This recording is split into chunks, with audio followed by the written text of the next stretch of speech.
Belə bir çətin məntiq tapşırığı ilə rastlaşdım. Aydın oldu ki, ədədlərin fərqini tapıb kvadrata yüksəldib, üzərinə 1 əlavə edirik.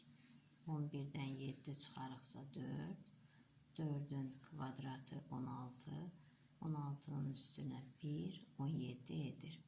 25-dən 18 çıxsaq 7, 7-nin kvadratı 49, 49-un üzərinə 1 əlavə etsək 50, 31-dən 28 çıxsaq 3, 3-ün kvadratı 9, 9-un üzərinə 1, 10. Eyni qayda ilə məchulu tapanda 19 ilə 13-ün fərqini tapırıq, 6 edir. 6-nın